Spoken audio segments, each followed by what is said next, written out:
امیر تبلیغی جماعت مولانا محمد سعد صاحب دامت برکاتہم العالیہ کی زیر نگرانی بھوپال کا عالمی تبلیغی اجتماع۔ تفصیلات کے مطابق دنیا کا سب سے بڑا عالمی تبلیغی اجتماع مولانا محمد سعد صاحب دامت برکاتہم العالیہ کی زیر نگرانی 29 نومبر سے مدھیہ پردیش کے دارالحکومت بھوپال میں منعقد ہوگا، جس میں ملک اور بیرون ممالک سے 30,000 سے زائد جماعتیں شرکت کریں گی۔ انتظامی کمیٹی کے مطابق یہ دنیا میں مسلمانوں کا سب سے بڑا تبلیغی اجتماع ہے۔ ایک اندازے کے مطابق 4 روز تک جاری رہنے والے عالمی تبلیغی اجتماع بھوپال میں 10 سے 12 لاکھ افراد شرکت کریں گے۔ ہر بار کی طرح اس بار بھی گرین اینڈ کلین کے موضوع پر اجتماع کے انعقاد کی تیاریاں زور و شور سے جاری ہیں۔ ہندوستان میں 1947 عیسوی میں بھوپال کی تبلیغی جماعت کے اجتماع کا آغاز ہوا تھا۔ سب سے پہلے اس کا اہتمام مسجد شکول خان میں کیا گیا۔ اس وقت اس اجتماع میں صرف 12 سے 14 لوگ شریک تھے۔ بعد ازاں 1971 میں تاج المسجد میں بڑے پیمانے پر اس اجتماع کا انعقاد شروع ہوا۔ آہستہ آہستہ یہاں آنے والوں کی تعداد بھی بڑھنے لگی۔ سال 2015 میں اسے بیرسیا روڈ پر اینٹ کھیڑی کے قریب گھاسی پورہ منتقل کیا گیا تھا۔ تب سے اجتماع کا انعقاد اسی مقام پر ہوتا آیا ہے۔ بھوپال میں اس تقریب کی تیاریاں 2 ماہ پہلے سے کی جاتی ہیں۔ پروگرام میں شریک لوگوں کی بنیادی ضروریات کو پورا کرنے کے لیے اجتماع گاہ میں ہر طرح کا انتظام کیا گیا ہے۔ دنیا میں صرف 3 ممالک ہی عالمی تبلیغی اجتماع کا اہتمام کرتے ہیں۔ ان میں پہلے بھارت، دوسرا پاکستان اور تیسرے نمبر پر بنگلہ دیش ہے۔ بھوپال میں کورونا کے دور میں 2 سال تک اس تقریب کا اہتمام نہیں کیا گیا تھا۔ کلکٹر سنگھ اور انتظامی کمیٹی کے ارکان کے ساتھ پولیس اور دیگر محکموں کے عہدیداروں کے ساتھ عالمی تبلیغی اجتماع کے سلسلے میں ایک میٹنگ بھی منعقد کی گئی ہے، جس میں اجتماع گاہ میں پانی، بجلی، صفائی ستھرائی کے انتظامات پر بات چیت ہوئی۔ اس کے ساتھ ہی کارون میں چل رہے میٹرو کام کے دوران بھوپال ٹھکے سے کرون تک رکاوٹیں ہٹانے کے لیے میٹرو کمپنی کے افسران کو بھی ہدایات جاری کر دی گئی ہیں۔ اجتماع کمیٹی کے عارف گوہر نے کہا کہ اس بار حکومت کی جانب سے آیوروید اور یونانی ڈسپنسریوں کے انتظامات بھی کیے جا رہے ہیں۔ ان کے لیے الگ سٹالز لگائے جائیں گے۔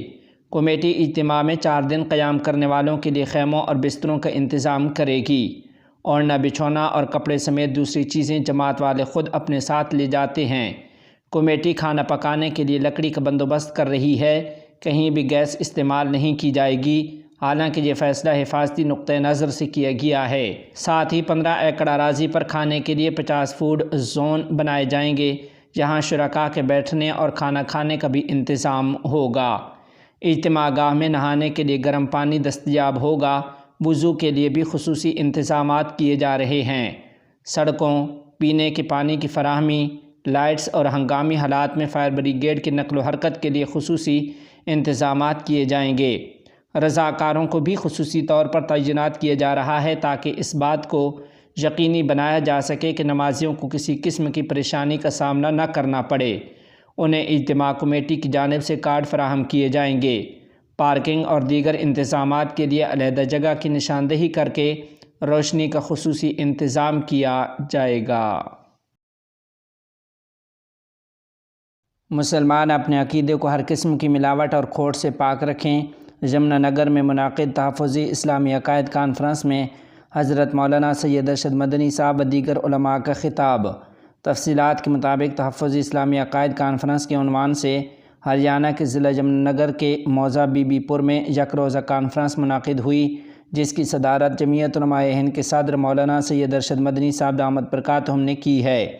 پروگرام میں مولانا مفتی محمد راشد اعظمی، نائب محتمم دارالعلوم دیوبند، مفتی اشرف عباس قاسمی استاذ دارالعلوم دیوبند، مولانا محمد عاقل قاسمی گڑی دولت رکن شورا دارالعلوم دیوبند اور مفتی اخلاق حسین قاسمی سمیت درجنوں علماء نے خطاب کیا۔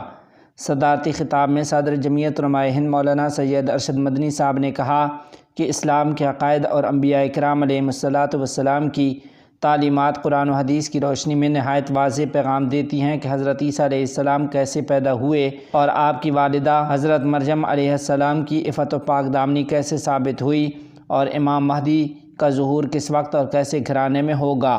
اس لیے مسلمان اپنے عقیدے میں کسی بھی قسم کی ملاوٹ اور کھوٹ سے پاک زندگی گزارتا ہے۔ امیر الہند مولانا سید ارشد مدنی صاحب دامت برکاتہم کی دعا پر ہی کانفرنس کا اختتام ہوا۔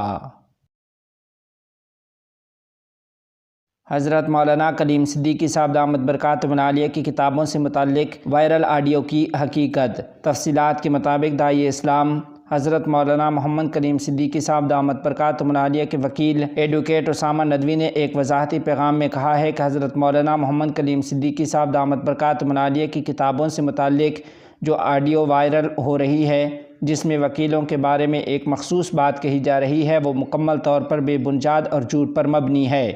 اس آڈیو میں یہ دعویٰ کیا جا رہا ہے کہ وکیلوں کو عدالت میں کسی کتاب یا فوٹو کی ضرورت ہے، جو کہ حقیقتاً غلط ہے۔ وکیل اپنے پیشہ ورانہ فرائض کو نبھانے کے لیے ایسی کسی کتاب یا فوٹو کے محتاج نہیں ہیں۔ یہ آڈیو محض لوگوں میں تشویش اور غلط فہمی پھیلانے کے لیے وائرل کی جا رہی ہے اور اس میں کوئی حقیقت نہیں۔ ایڈوکیٹ اسامہ ندوی نے کہا کہ عوام سے درخواست ہے کہ وہ اس نوع کی معلومات سے بچیں اور احتیاط سے کام لیں۔